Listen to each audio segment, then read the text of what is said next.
Plate చూసి ఏందబ్బా ఇంత వికారంగా ఉంది అని భయపడొద్దండి. నాకే భయం వేస్తుంది, కానీ ఏం చేసే కాదు. సో ఇదే ఫస్ట్ టైం నేను రవ్వ ఫిష్ ఫ్రై అయితే చేసినాను, బాంగ్డా ఫిష్తో.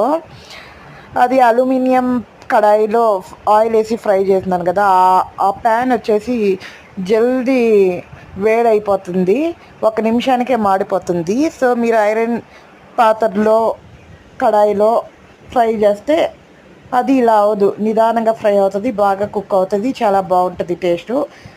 సో ఎనీవేస్ ఇంకా మా దగ్గర అదే ఉంది కాబట్టి దాంట్లోనే చేసిన, మాడినా కూడా దాన్నే తిన్నాను, చాలా బాగుంది. 3 ఫ్రై చేసినాను, అందరం ఒక్కొక్కటి చేసిన తక్షణమే తినేసినాం. అన్నంలో తినాలి అనుకున్నాం కానీ ఆగలేదు, అట్ట తినేసినాం. సో మీరు ఎప్పుడైనా ట్రై చేశారా, మీకు నచ్చిందా ఏంటి అనేది కామెంట్ చేసి చెప్పండి. నాకైతే చాలా నచ్చింది, ఇదే ఫస్ట్ టైం చేసింది.